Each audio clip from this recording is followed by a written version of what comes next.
Assalamualaikum warahmatullahi wabarakatuh, pemirsa semua. Saya sudah bersama Pak Heri. Ini salah seorang praktisi di bidang pest control ya. Apa tuh ilmu pest control? Barangkali kawan-kawan sudah mengetahuinya, tapi saya yakin ya, ilmu ini ternyata sangat spesifik dan kalau kita mau ngejelisinya itu, saya dengarkan tadi semalam ya, sangat detail dan ternyata banyak ilmu di situ, makanya saya akan sharingkan khusus di channel Farming Day ya. Jangan lupa tonton sampai habis. Oke Pak, mungkin perkenalan dulu Pak, silakan. Oke, Pak. Assalamualaikum warahmatullahi wabarakatuh, teman-teman semuanya. Perkenalkan, nama saya Heri. Tinggal saya di Depok. Jadi selama ini pekerjaan saya adalah pengendali hama atau lebih kerennya disebut pest control lah. Nah, mungkin kalau untuk pekerjaan pest control ini termasuk pekerjaan yang mungkin jarang ataupun kurang informasi lah gitu. Teman-teman banyak yang betul. belum tahu kerjaan pest control itu seperti apa sih gitu.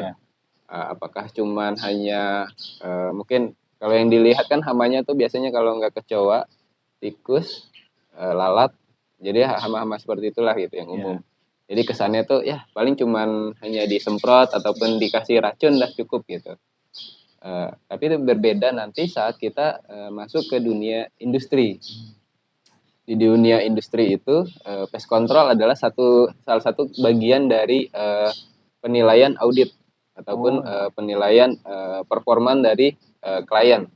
Biasanya kita bekerja kepada klien itu sektornya adalah biasanya F&B, manufacturing, ataupun perumahan, apartemen, itu kita biasanya masuk ke segmen itu. Jadi memang lebih banyak ke sektor bisnis lah gitu untuk menjaga nama ataupun produk-produk mereka dari serangan hama. Untuk bisa jadi seorang yang sangat ahli di bidang ini tuh pasti ada pelatihan-pelatihan gitu ya? Iya, betul. Jadi tahap-tahapannya itu biasanya kita awalnya itu paling dari kantor. Biasanya kantor kita akan di screening dahulu. Nah, di screening biasanya akan ditanyakan untuk keahlian. Biasanya kalau keahlian mungkin karena belum ada, paling hanya basic fobia dengan hama-hama tersebut nggak? Nah, khawatirnya giliran udah di training tetapi ternyata fobia gitu kan agak repot. Itu paling yang pertama. Ini termasuk yang sangat excited ya, mohon maaf nih. Ini saya termasuk mendengarkan semalam tuh sangat antusias dan ini baru. Oh ternyata ada juga ya, kirain di lapangan seperti misalkan pengendali hama di sawah, ternyata di hotel. Kita kan ini sedang di hotel ya, kita juga bertemu semalam. Jadi ini ilmu yang sangat baru dan barangkali ini yang di sekolah-sekolah nih, barangkali ya anak-anak kita yang di SMA yang mau bekerja barangkali ya. Ini penting juga ilmu ini. Ternyata ada tuh bagian-bagian yang di struktur untuk kesuksesan satu bisnis yang besar, ternyata ada juga yang seperti ini. Dan ini ilmunya menarik dan cuannya juga gede ya Kak? Iya. Karena secara struktur kita itu adalah satu bagian yang mungkin itu tidak akan terlihat kalau misalkan dari segi konsumen gitu, ataupun teman-teman yang biasanya ke mall ataupun ke sebuah pabrik itu biasanya nggak akan ngelihat kita. Saya nggak nyangka juga. Biasanya kita tuh kayak mungkin dibilang itu harus ada saat kalau sebelum komplain terjadi, misalkan di satu area customer, misalkan di area ruangan misalkan ruangan kalau di hotel itu kita ada punya ballroom. Nah di situ ballroom mungkin orang biasanya ngelihatnya biasa aja, nggak akan ada hama gitu. Iya betul. Ternyata kalau kita nggak jaga pest control ini nggak menjaga dengan memasang unit perangkap di sisi-sisi yang potensi masuk ke dalam, itu akan kemungkinan bisa masuk. Ya kita kan kalau misalkan ke hotel biasanya kan ada yang sedang membersihkan. Ternyata beda ya, ternyata beda juga. Yang kalau cleaning service yang setiap hari itu sapu-sapu, bersih-bersih. Ternyata ini lebih spesifik lagi loh. Makanya perlu dipelajari ini. Oke Pak, mungkin ada pengalaman yang bisa dibagikan terutama untuk secara praktisnya seperti apa? Misalkan kita ambil contohnya hamanya tikus deh, tikus. Seperti apa tuh, Pak? Jadi kalau misalkan di tikus, misalkan untuk Ya. paling gampang di rumah lah gitu, untuk yang sehari-hari gitu di rumah. Ya. Biasanya kalau ada serangan tikus gitu, kita yang paling utama itu kita cari tahu dulu ini jenis tikusnya gitu, karena dari jenis tikus ini nanti kita akan punya beberapa metode mau dipakai umpan atau kita tangkap dengan pakai perangkap lem, seperti itu. Jadi metodenya kayak gitu. Nah, biasanya kalau misalkan di rumah tinggal pun kita lihat lagi apakah kita memang perlu, dalam arti itu yang penting hamanya hilang, nggak ada, walaupun ada bangkainya nggak apa-apa, ataupun kita memang harus ya pokoknya kalau nanti diracun nanti matinya di mana-mana gitu. Sebenarnya diracun pun itu dia kita masih bisa men-tracking lokasinya di mana, karena sifat racun atau poison yang kita gunakan itu ini biasanya dijual umum sih, udah dijual umum gitu, mudah didapat gitu. Memang agak ada aturannya, kita harus lebih hati-hati gitu dalam penggunaannya. Jenis racun ini adalah menyerang sistem saraf dan pembuluh darah. Jadi pembuluh darah itu nanti akan menggumpal dan akan si tikus itu akan jadi dehidrasi. Nah, saat dehidrasi itu dia akan mencari sumber air. Nah, makanya banyak tikus itu yang setelah makan poison itu matinya itu kalau nggak di area kamar mandi ataupun dekat-dekat sumber air gitu, atau di got. Itu biasanya gitu. Itu yang kita paling mudah. Tapi kalau memang nanti dia ada mati di atap, berarti dia di atap itu memang tempat resting dia atau di sarangnya dia. Gitu. Jadi kalau paling gampang kita untuk mengendalikan hama, kita mungkin bahasanya mengendalikan. Jadi agak lebih manusiawi, lebih enak gitu, menghewani. Kalau memusnahkan kayaknya gimana gitu. Kita ganti mengendalikan.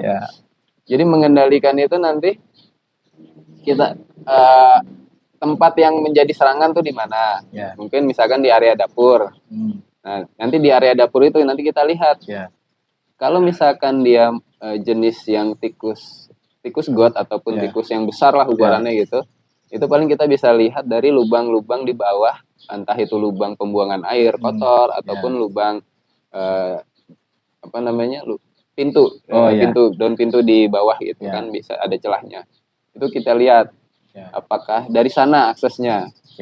Jangan-jangan memang kadang kala tempat dapur atau rumah kita itu cuman sebagai tempat mencari makan, bukan sarangnya dia. Bukan sarang, betul. Jadi kita coba itu kita lihat. Kalau memang dari lubang pembuangan air, kita bisa kasih jaring. Jaring besi itu yang agak halus itu. Yang penting kan air kan bisa keluar. Tapi tikusnya nggak bisa masuk. Ataupun di pintu, kita kasih seperti apa ya? Kalau mungkin kayak yang di bawah pintu tuh kadang jeruji, seal karet kayak seperti karet. Betul. Itu bisa kita pasang. Kalau memang posisi pintu itu renggang ataupun juga dekat dari tadi kalau mungkin kayak kita di perumahan itu kan ada tempat sampah juga. Ada tempat sampah terus got itu ada kayak di depan gitu. Posisinya itu semua pintu menghadap ke depan. Kayak gitu. Jadi itu kita pastikan dulu akses tikus masuk ke area kita itu tertutup. Nah, setelah akses itu tertutup, tapi ternyata masih ada serangan, berarti kemungkinan si tikus udah resting di sini, di dalam rumah. Entah itu di area pojokan, belakang perabotan, ataupun di atas. Nah, kalau di atas biasanya ada dua jenis. Atas itu tikus atap, ataupun tikus rumah. Ada bermacam-macam. Jadi ada tikus atap sama tikus rumah. Beda, padahal di rumah juga beda. Tikus atap dan tikus rumah. Bedanya paling cirinya yang paling gampang kalau dibilang tikus rumah itu kalau kupingnya itu lebih besar, agak caplang gitu. Kalau misalkan teman-teman itu tahu Tom and Jerry, nah itu tikus rumah. Tikus rumah. Posisi kuping besar, kepala kecil, badan gitu. Jadi dia ukurannya lebih agak kecil. Tapi kalau tikus atap itu dia agak besar, kuping juga cenderung nggak agak besar tapi nggak lebih besar dari tikus rumah. Ya kalau bahasanya tikus rumah itu curut ya. Beda. Curut itu beda lagi. Beda lagi. Lebih kecil dia. Curut itu dia family-nya itu dia dibedainnya itu dari sumber makannya. Kalau curut dia akan lebih memakan itu serangga kecil. Makanya kadang kita itu nyium curut itu lebih bau. Ya. Karena memang sumber makannya dia itu. Jadi yang di mulutnya itu. Jadi mulutnya itu sebenarnya dia agak runcing ujung itu alat penciumnya itu. Jadi seperti kayak belalai begitu, Pak. Jadi dia agak lentur. Nah, dia memang sumber makanannya itu adalah serangga. Serangga-serangga tuh. Entah itu cicak mati ataupun kecoa ataupun ini berarti serangga. Tapi kalau tikus kan dia makannya apa aja tuh. Bisa biji-bijian, bisa daging gitu. Rumput juga dimakan tuh. Bisa kacang-kacangan. Kayak kacang-kacangan. Jadi bedanya kalau curut itu sebenarnya bukan tikus. Seperti tikus gitu, enggak. Jadi beda, dia lebih cara penanganannya juga paling cuma hanya dikasih lem aja. Gitu. Dia jalur jalan lewatnya di mana, pasang di situ udah. Seperti itu. Jadi kalau nanti teman-teman tadi ketahuan, wah udah ditutup aksesnya nih udah ditutup, tapi ternyata masih ada serangan di dalam. Oh, berarti dia udah resting di dalam. Nah, resting di dalam itu nanti kita teman-teman cari data. Biasanya akan ada tanda pergerakan atau jalur aktivitas. Itu biasanya kita sebut semir. Itu jalur bekas urin dia bercampur kotoran ataupun tangan ini dia cakar. Agak berwarna hitam cenderung nanti agak berminyak gitu. Itu paling gampang kalau misalkan kita teman-teman punya senter UV, itu teman senter itu berwarna nantinya. Dia pasti akan berwarna. Karena sama kayak urin kita kan, gitu. Jadi ada senyawa kimiawinya. Jadi kalau teman-teman senter dengan UV, itu akan ada warnanya tuh. Seperti itu. Tapi kalau paling mudah kasat mata dia akan kelihatan agak hitam. Itu biasanya nanti ada jalur kabel, misalkan kabel yang menuju ke atas. Ataupun pipa. Nah, tikus ini jago sekali dalam manjat. Jadi dia bisa manjat, dia bisa jago manjat, berenang, manjat, berenang, dan dia termasuk lentur, lompat Pak.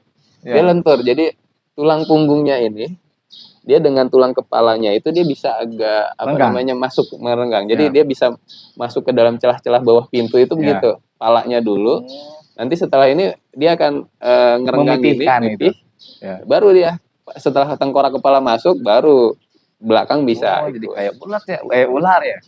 Banyak teman-teman bisa kalau ini.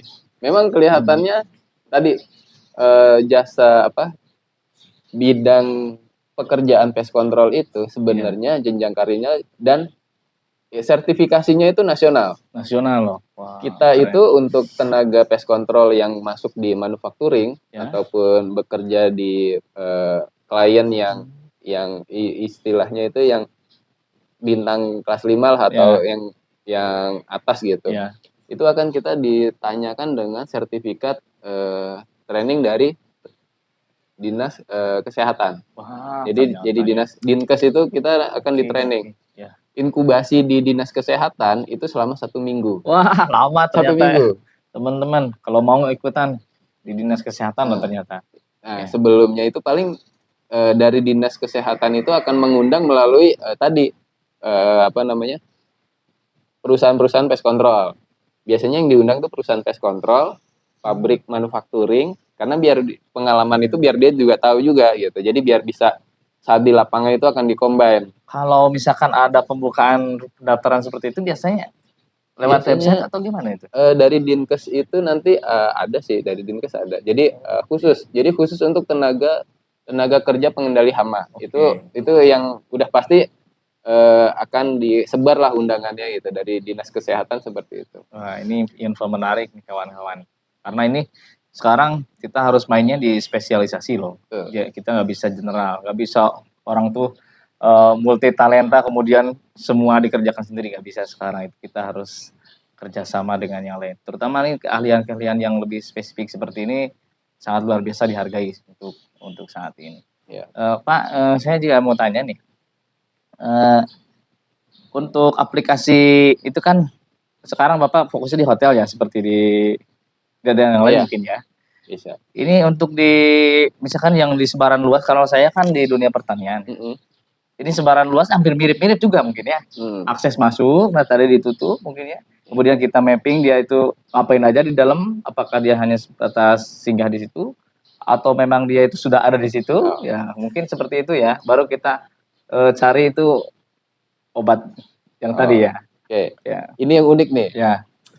Setelah kombinasi antara tadi kalau misalkan kita mau pengendalian hama di area manusia lah, maksudnya lingkungan lingkungan komunitas manusia gitu ataupun tempat pekerjaan. Lalu kita beralih ke pertanian. Sama-sama dua-duanya sama-sama bersinggungan dengan hama. Mungkin sebenarnya kalau perspektif orang-orang di dunia pest control, hama itu adalah sesuatu organisme yang mengurangi nilai estetik dan nilai jual. Ya, betul. Jadi kalau mungkin nih, misalkan saya di pabrik nih, orang pabrik itu selain manusia dan ikan itu adalah hama. Benar, selain manusia dan ikan itu adalah hama. Tarifnya itu yang begitu ya? Ya, jadi lebih gampangnya gitu. Organisme yang mengurangi nilai estetik dan nilai ekonomi. Tapi sekarang ikan juga bisa jadi hama tuh Pak. Ya, tapi beda lagi kan. Beda lagi ya. Kan kalau di pabrik kan ikan dipiara biasanya buat misalkan menguji air limbah ini oke loh. Ya, contohnya kemarin kan di beberapa wilayah kan banyak ikan belut ya. Itu kan ternyata selain punya nilai ekonomi, ternyata ikan belut itu mengganggu itu galangan sawahnya itu. Jadi bolong-bolong. Jadi petani itu pada marah. Jadi tadi itu setelah organisme ini, jadi kan tadi klasifikasi lah gitu. Jadi kayak misalkan teman-teman yang bekerja di pabrik, kalau ngelihat burung, itu pasti akan dianggap itu sebagai hama. Burung itu sebagai hama, kucing sebagai hama, belalang sebagai hama. Padahal dia cuma di luar gitu. Tapi pokoknya belalang, cicak, ini semua hama tuh, nggak boleh ada di area ini. Cuman kalau misalkan kita kebalikannya kadang. Di rumah ya yang hama itu tadi tuh tikus, kecoa, itu semut kadang dibilang hama atau enggak gitu kan. Tapi ya selain itu burung pun ya kita malah seneng burung gitu kan. Kita miara burung. Jadi kucing aja juga masuk ke rumah kita seneng aja, kadang suka dikasih makan gitu. Tapi itu kalau di tempat bisnis kan itu hama beda lagi. Nah, lalu tadi ke pertanian. Bagaimana sih treatmentnya ke pertanian? Kita punya, makanya sebenarnya saya itu selain bekerja di pest control, ini yang biasanya penggunaannya pasti bahan-bahan kimiawi kan, yang punya MSDS dan uji coba di pabrikan. Nah, ceritanya adalah saat COVID-19 kemarin. Saya bergabung kepada teman-teman dari Lumbung Bumi. Nah ini nih. Sebenarnya ini konten yang kedua nih, pemirsa. Ini adalah Jambore Nasional Lumbung Bumi. Kita Jambore Nasional di 2002 kemarin. Saya mau ikut tuh gabung, gimana caranya? Bisa, gampang. Yang penting guru kita itu Sasawal, Ahmad Syawaludin. Dia adalah guru besar di dunia dunia pertanian yang mengajarkan POC. Jadi kita POC-nya itu ada sebutannya juga, JST, Jamu Sehat Tanaman. Nah, nanti salah satu turunannya itu adalah tadi tuh pestisidanya.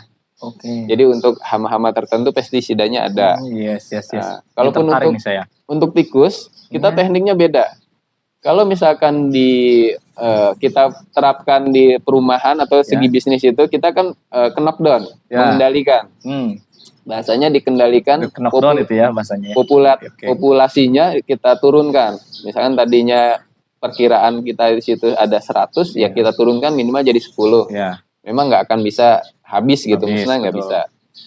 Nah, tetapi kalau di dunia pertanian yang diajarkan Ustadz Syawal, kita tuh disuruh buat asam amino tikus. Wow, ada juga itu ya. Namanya asam amino tikus. Kita juga buat Pak, asam amino untuk pemanis buah tuh. Nah, tapi ini beda lagi. Ini bedanya. Jadi dia sebagai repellent atau penolak. Masya Allah. Oke. Lanjut. Jadi sebagai penolak. Jadi posisinya kita biasanya kan saat kita membuat asam amino itu kita mengekstrak enzimnya. Jadi enzim si tikus yang di area situ kita. Nah itu tadi syaratnya itu harus tikus yang di area. Oke. Jadi kalau tikus di luar itu nggak bisa. Tikus pelancong nggak bisa Nah, ya. Pokoknya tikus Oke. yang di area, karena dia akan nanti akan mengenali lah bau apa ininya gitu. Jadi nanti setelah kita dalam proses pembuatan asam amino tikus itu, nanti hasilnya itu nanti akan disemprotkan di misalkan kita area petakan sawah. Ya. Jadi nanti sekeliling sawah itu aja kita semprotkan gitu. Jadi sebagai penolak aja agar dia nggak masuk ke dalam. Jadi bukan kita kendalikan dengan mengurangi populasinya, enggak. Jadi pola pikir dari yang Ustadz Sawal ini terapkan, kita akan lebih menghargai mereka gitu. Jadi dalam arti itu salah satu tekniknya. Plus kita jangan lupa dia berhak untuk hidup. Jadinya kita akan pasang namanya atau kita tanam itu umbi-umbian. Jadi seperti singkong itu biasanya kita tanam di beberapa galengan padi itu. Mengalihkan perhatian kali ya. Sebenarnya ya udah, daripada nih lu kan butuh hidup tikus gitu, dia butuh hidup, butuh cari makan, nih kita kasih makan nih, makanannya apa nih, tadi tuh singkong, ini pinggir-pinggir udah makan itu aja, jangan makan yang saya tanam nih gitu. Jadi kita saling sama-sama memberikan ya gitu.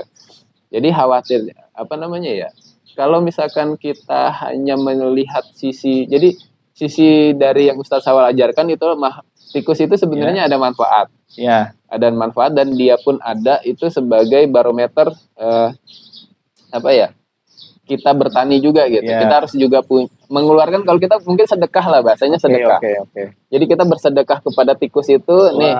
Saya keluarkan sedekah saya nih, saya tanemin singkong di pagar-pagaran, udah kamu makan ini aja.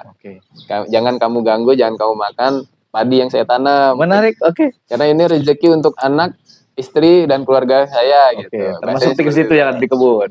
Jadi kalaupun makan ya udah dikit aja nih. Pinggir-pinggiran jangan sampai dirusak semua gitu. Jadi sistemnya seperti itu. Jadi ada perbedaan. Itu pusatnya di mana itu? Lumbung padi. Lumbung pangan? Kalau misalnya bengkel bumi, jadi nama ininya lumbung bumi. Jadi nanti Ustadz Sawal itu akan ke beberapa daerah. Kalau yang di Cianjur ini lumbung bumi Cianjur. Nah, itu yang di sini Ciguna. Jadi ininya Ustadz Kang Andri. Tapi ada juga yang di Jabodetabek. Kalau di Jabodetabek itu di Jakarta Timur, Lubang Buaya, kantor pusatnya. Jadi tergantung daerahnya. Ustadz Sawal itu udah banyak ke beberapa daerah.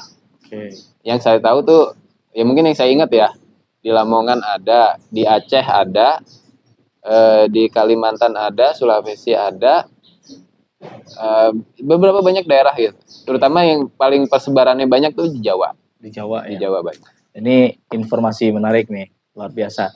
Kalau mau cek, pasti ada websitenya itu. Ada. Kalau teman-teman kalau mau mengecek, mungkin Ustadz Ahmad Syawaludin. Ahmad Syawaludin. Dikaji kitab-kitab alfilah kayak gitu ya? Ya, secara praktis gitu. Kalau alfilah Sorogan enggak, tapi lebih praktis, lebih ke langsung praktek aja. Menarik. Nah, itu pemirsa ya.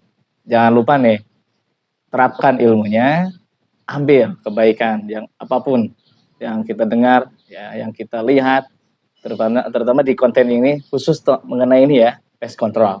Nah, untuk melihat selanjutnya tentang pest control, mungkin kita akan video call ya, karena ini waktunya makan, ini sudah ada jadwal. Ya, ada jadwal. Kita mau pelatihan. Kita juga di sini bukan karena bisa ya Pak ya, tapi ini berbagi sharing-sharing apa yang sudah kita ketahui aja ya. Pengalaman. Oke Pak, terima kasih Pak Heri. Sama-sama Pak. Terima kasih.